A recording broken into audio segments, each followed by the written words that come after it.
का जो पहला वर्ड होता है वो छोटकी, तो कोस बदलेगा सेक में। किसमें? जय साथियों, कैसे हैं आप सब? चलिए आज हम चलते हैं आपकी नेक्स्ट क्लासेस की ओर। तो जैसा कि आप जानते हैं कि 10वीं की जो बोर्ड परीक्षा होती है, जिसमें सभी प्रश्न जो होते हैं लगभग सभी नहीं, मतलब अधिकांश क्वेश्चन जो होते हैं आपका जो है ये त्रिकोणमिति से ही पूछी जाती है ना। इसके बाद का जो प्रश्न आता है वो लगभग फिर एपी से आती है, निर्देशांक ज्यामितियाँ से ज़्यादा आता है, और लगभग ठीक ठाक क्वेश्चन ये द्विघात बहुपद से भी आते हैं। तो आज हम लोग देखेंगे इन्हीं सभी चैप्टर्स में से कुछ एक इम्पॉर्टेंट सा चैप्टर जिसका नाम है त्रिकोणमिति। तो त्रिकोणमिति में जो होती है वो सबसे बड़ी बात उसमें ये हो जाती है कि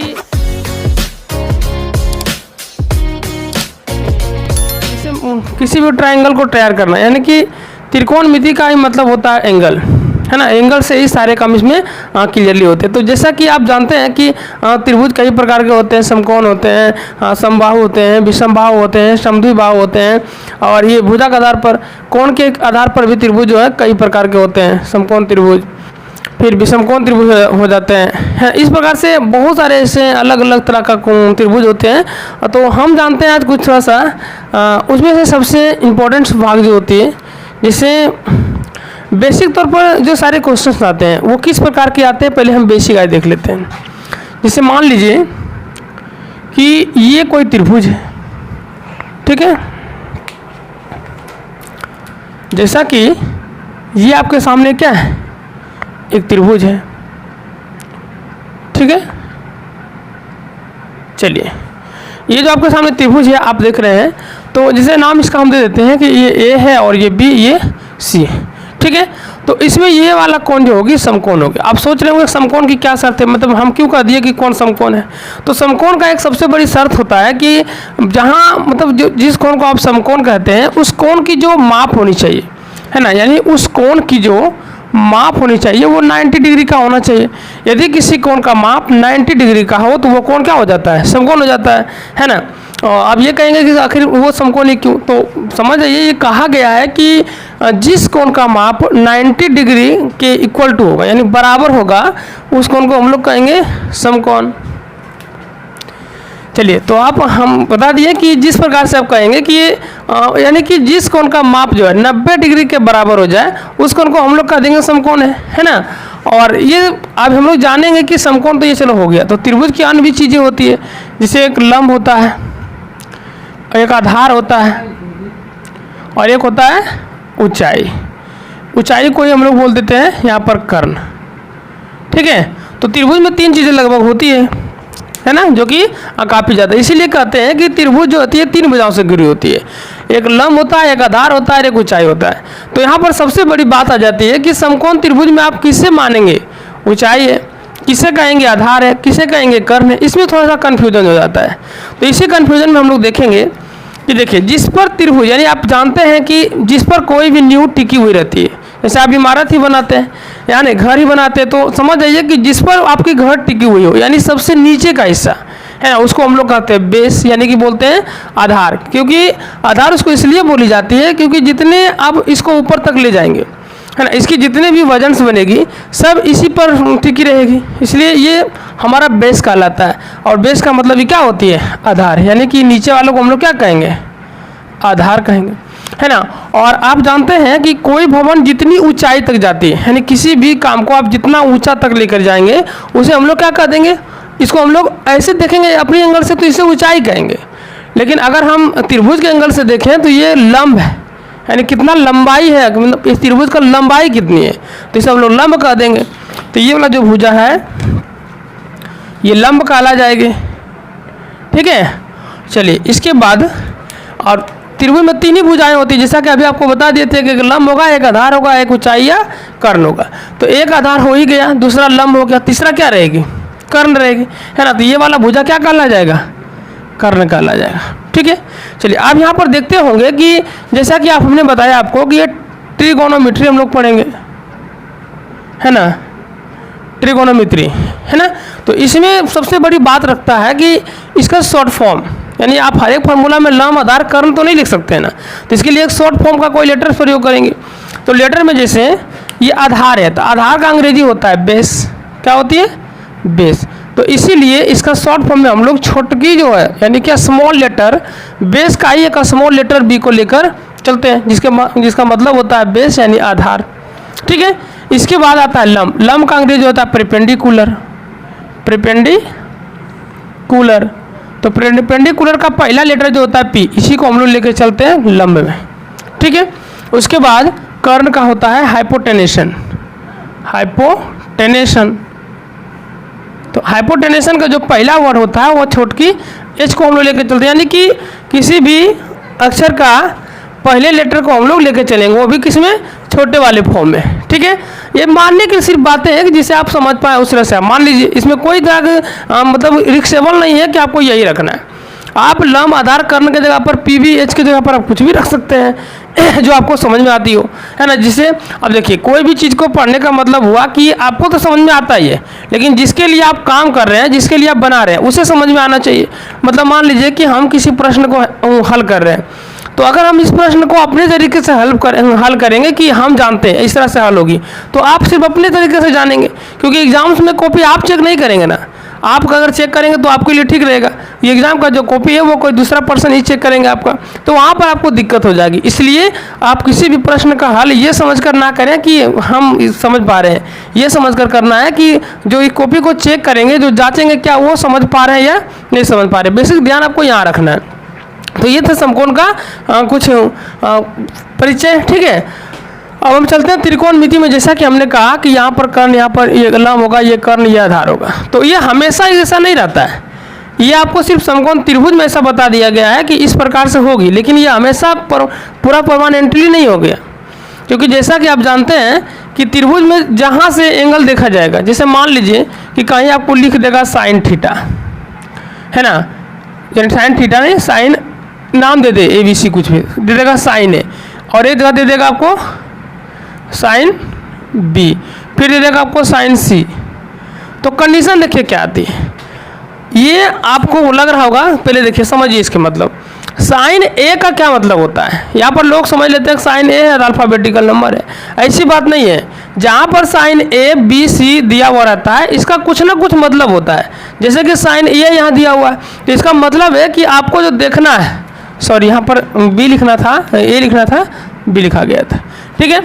तो यहाँ पर ए का मतलब होता है कि जिस एंगल से आपको प्रश्न दिया गया है वो एंगल कौन सा है?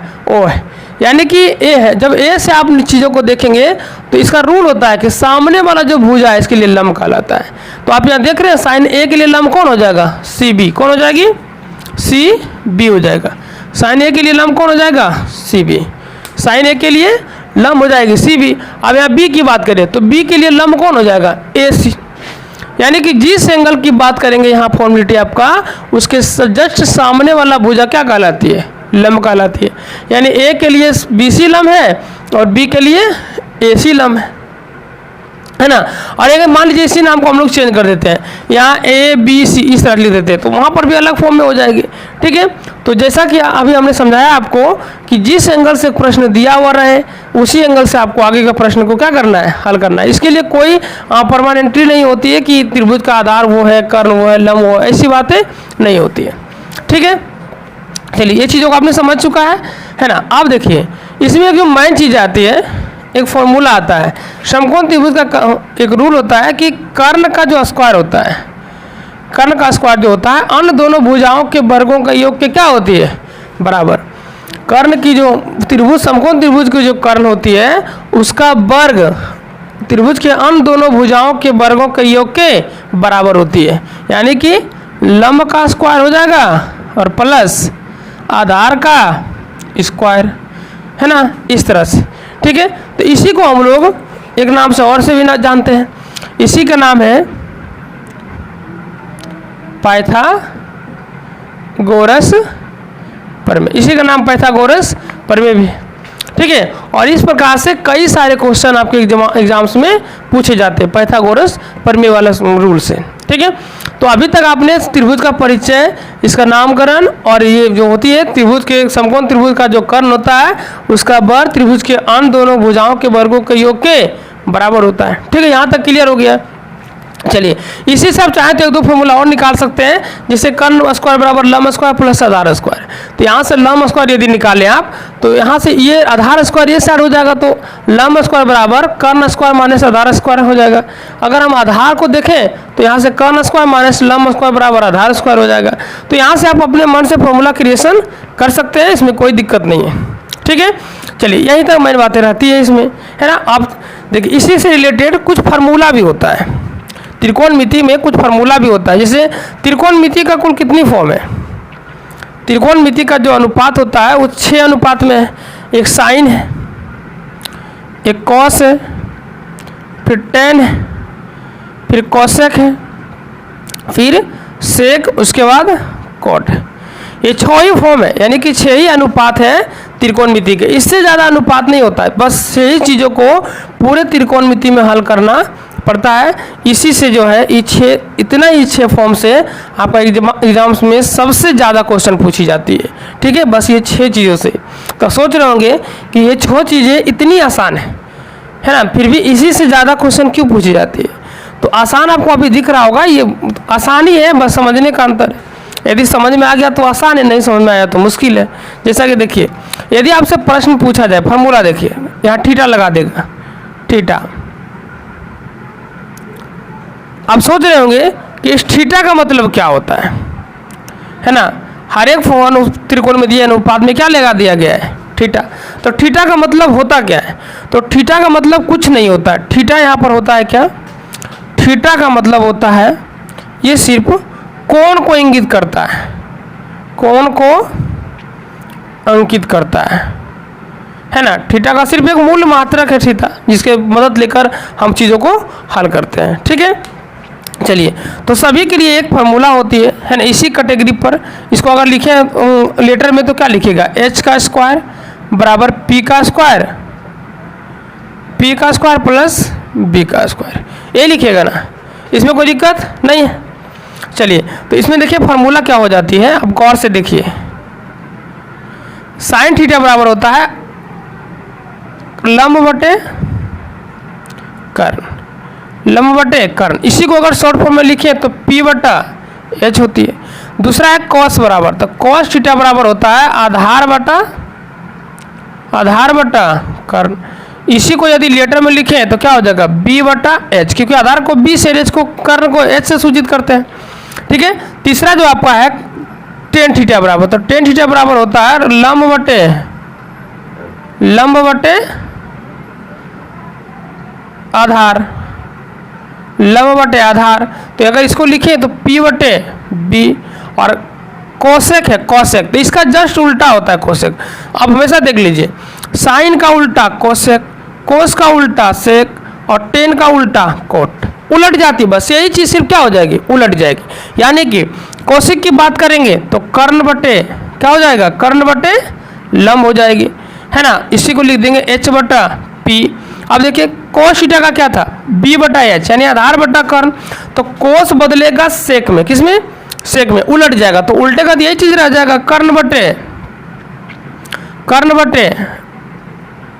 आधार, कर्ण बटा आधार। तो इसको लिख सकते हैं h बटा b, और ये हो गया कॉट, तो टेन का उल्टा हो जाएगा, यानी आधार बटा लंब। तो यहाँ से हो जाएगा b बटा p।